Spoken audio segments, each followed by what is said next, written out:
नमस्ते हिंदुस्तान, कैसे हैं आप लोग। यह बात है 8 सितंबर 1960 की, यानी कि आज से ठीक 62 वर्ष पहले की। एक व्यक्ति की हृदयघात से निधन हो गई।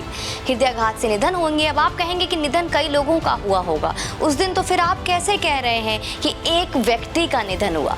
यह मैं ठीक ऐसे कह रही हूँ दोस्तों, जैसे आप ये कहते हैं कि 2 अक्टूबर महात्मा गांधी का जन्मदिन है। जन्म तो उस दिन कई और लोगों के भी हुए होंगे, लेकिन उसे मनाया तो बापू मतलब महात्मा गांधी के जन्मदिन के तौर पर ही होता है, राइट। या मैं ठीक उस तरह से कह रही हूँ जैसे आप कहते हैं कि यह देश साबरमती के संत ने स्वतंत्र कराई है, वो भी बिना खड़ग बिना ढाल के। आजादी के समर में और भी तो लोग कूदे थे, यह साबरमती का संत अकेला ही था। खैर, तो बात ये है कि 8 सितंबर मतलब ठीक 24 घंटे पहले 1960 को मरने वाले उस खास इंसान की आज कल पुण्यतिथि थी दोस्तों। उस इंसान की बदकिस्मती है कि उसके नाम पर आज देश में कुछ नहीं, लेकिन उनके बेटे ने, अपने नाना और पत्नी ने अपने पिता के नाम पर ना सिर्फ सड़कें और स्कूल्स बनाए, बल्कि उस इंसान को आज वो कभी एक पल भी याद नहीं करते। वो शख्स इस दुनिया के उन बदकिस्मत लोगों में सबसे शिखर पर है जिसकी पत्नी इस देश की प्रधानमंत्री रही, जिसका बेटा इस देश का प्रधानमंत्री रहा, लेकिन उस शख्स को दुनिया तो उनकी पत्नी और उनके बेटे भी भुला बैठे हैं। कल उस शख्स का पोता अपनी राजनीतिक महत्वाकांक्षा को पूरा करने अपनी पूरी पलटन लेकर देश घूमने निकला है। उससे लोग यह वाजिब सवाल तो करेंगे कि वो आपके दादा और आपको कभी याद करते हैं या नहीं है।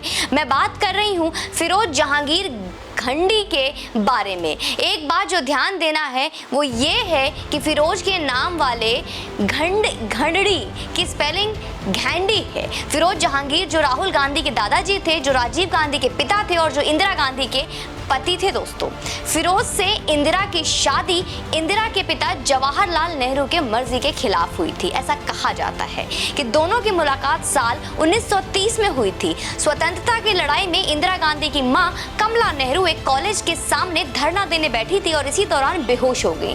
फिरोज उस समय वहीं मौजूद थे। उन्होंने उन्हें अस्पताल में भर्ती कराया था और उनकी खूब देखभाल की थी। इसी दौरान वे अक्सर नेहरू आवास में आते जाते थे और यहीं से इंदिरा गांधी और फिरोज से नजदीकियां बढ़ गई। साल 1942 में फिरोज गांधी से इंदिरा की शादी हो गई थी और जवाहरलाल नेहरू इस शादी के खिलाफ थे, मगर बाद में महात्मा गांधी ने नेहरू को समझाया और बाद में दोनों की शादी इलाहाबाद में अच्छे से हुई। अब इस पर मेरी कोई टिप्पणी नहीं है उनकी शादी हुई थी या निकाह, क्योंकि कई स्रोत यह भी कहते हैं कि उनका निकाह हुआ था और निकाह इसलिए क्योंकि फिरोज घड्डी नहीं बल्कि खान थे, फिरोज खान।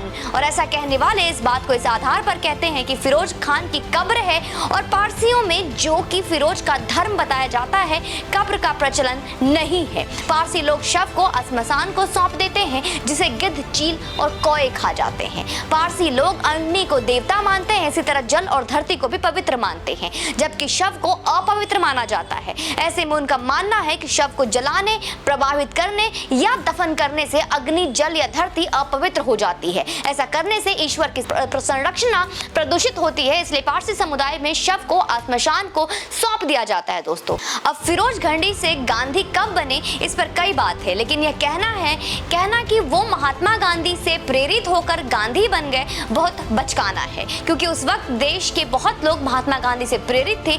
तो क्या अकेले फिरोज ने ही अपना नाम उनके नाम पर रख लिया होगा या इसका कोई और उदाहरण भी है? इस पर हमारा विश्लेषण यह है कि फिरोज का घंडी से गांधी बनना किसी और का नहीं बल्कि महात्मा गांधी और जवाहरलाल नेहरू की जोड़ी का एक षड्यंत्र था दोस्तों। षड्यंत्र ये है कि देश की राजनीतिक सत्ता कभी इनके हाथ से खिसक कर कहीं और न जाए। गांधी जानते थे कि नेहरू की बस एक बेटी है और उससे भी भागकर शादी कर ली, तो अब नेहरू के बाद अगर सत्ता को हमेशा के लिए नेहरू के हाथ की कठपुतली बनाए रखनी है तो उसे नेहरू की बेटी इंदिरा जी को ससम्मान एक प्रतिष्ठित कुल में लाना होगा, और वो तभी संभव होगा जब फिरोज का ही नाम परिवर्तन किया जाए। फिरोज खुद से नहीं ये चाहते होंगे, तभी उनका और इंदिरा का रिश्ता बाद में बिल्कुल भी सामान्य नहीं रहा। और पारसी संप्रदाय का जो इतिहास रहा है वो कम से कम यही कहता है कि वो अपने धर्म को लेकर बेहद संजीदा और सजग रहते, अन्यथा धर्म परिवर्तन के लिए हिंदुओं को नहीं उन्हें ही टारगेट करना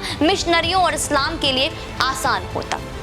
अब राहुल गांधी को चाहिए था कि कम से कम कल वो अपने दादा को श्रद्धांजलि देने कहीं और नहीं तो जो कल का इलाहाबाद के मणफोड़गंज स्थित कब्रिस्तान जाए और ये कहना छोड़ दे कि वो दत्तात्रेय गोत्र के हैं। हमारे यहाँ नाना का नहीं दादा का गोत्र ही मान्य होता है। लड़की जिस कुल में ब्याही जाती है उसका वही गोत्र हो जाता है। और आपको यह कहने में किस बात की हिचक है कि आप फिरोज घंडी के पोते हैं? आप तो सेक्युलर राजनीति वाले हैं ना, तो फिर पारसी बनकर राजनीति करने में किस बात का डर लग रहा है आपको?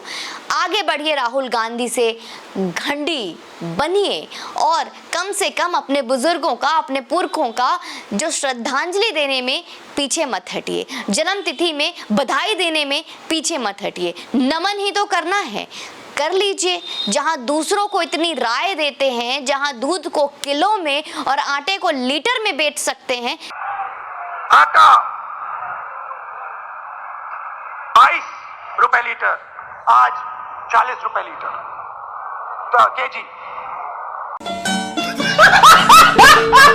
कम से कम आपसे इतनी उम्मीद तो जनता कर ही सकती है। बाकी आप अपना कमेंट सेक्शन में मुझे ओपिनियन जरूर दीजिएगा कि राहुल गांधी के इस बचकानी हरकत को अब आप कैसे माफ करेंगे या इस बार फिर से हंसी में टाल देंगे। बाकी यूं ही चैनल पे बने रहें, सनातन परिवार को बड़ा करते रहें। चैनल को लाइक करें, वीडियो को लाइक करें, शेयर और सब्सक्राइब करना आपका जन्मसिद्ध अधिकार है दोस्तों। जय हिंद, वंदे मातरम।